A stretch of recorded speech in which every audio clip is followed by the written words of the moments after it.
Hello everyone, and welcome back to the Railway Shed. Today we'll be taking a look at this Hornby Railways Caledonian single. I received this locomotive as an early Christmas present last year. As seen here, it was £55 and supplied by the John Dutfield Model Shop. So without any further ado, let's take a look into this loco. This locomotive is Hornby Railways number R553 Caledonian single 422 locomotive. The box of this locomotive has some slight wear and tear, but this can be expected from a model of its age. The box, however, still does protect the model. Let's take a look inside the box. And it seems the lid was put on the wrong way round. Anyways, here is how the locomotive is presented. It is kept in this yellow plastic holding to protect the locomotive's detail and it from moving about.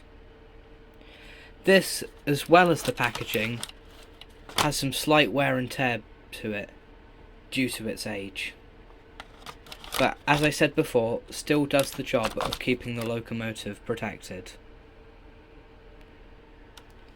With unboxing the locomotive, you have to pull up the front end first and slide it outwards, as the two metal bars on the cab prevent it from lifting out of the short snub here. The tender, however, can just be lifted out.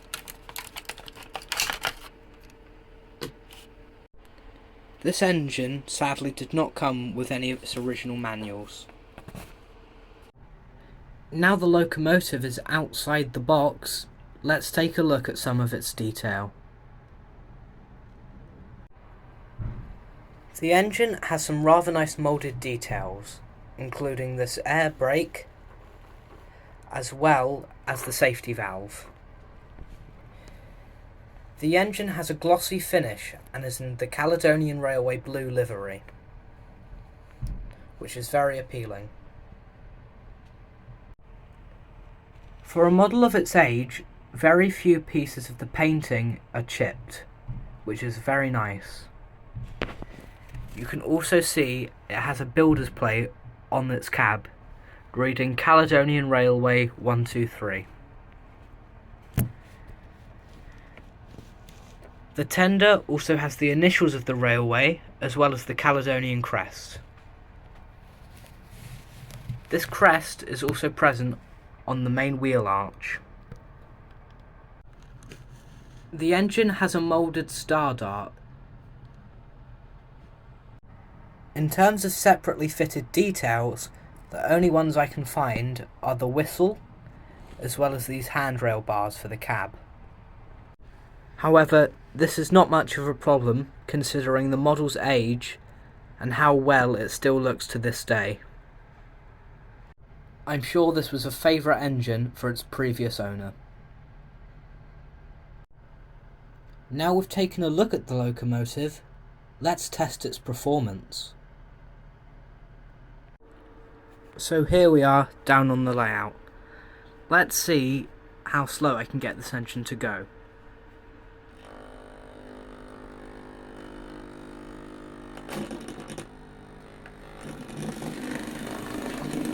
The engine sort of leaps into life.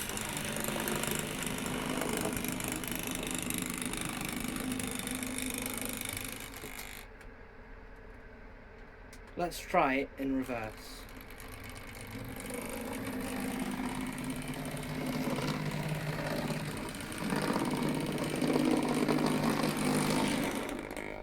A problem I'm already noticing is that this rear wheel is not moving along with the rest of the train.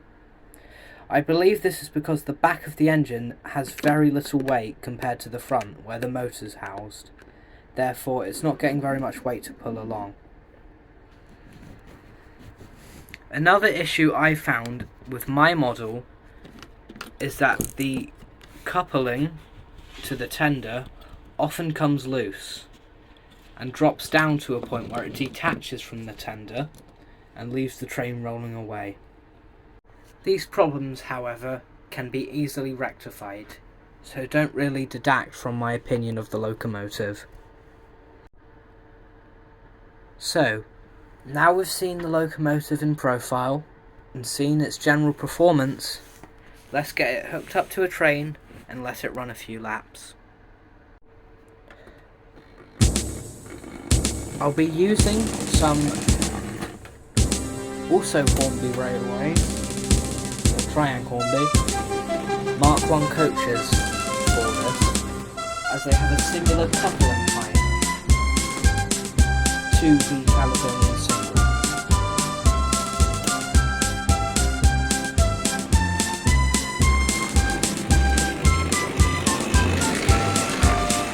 So let's see this engine in action.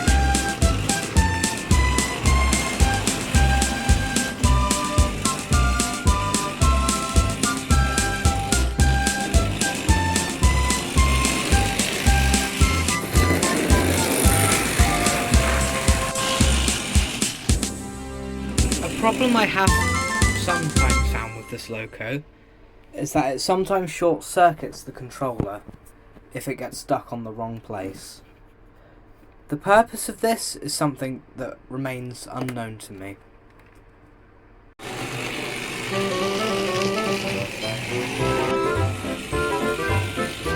Thank you for watching the video. I've been experimenting, seeing if a snappier pace would be better for the channel.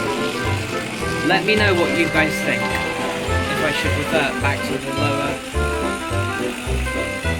way of producing this. By that I mean having longer videos.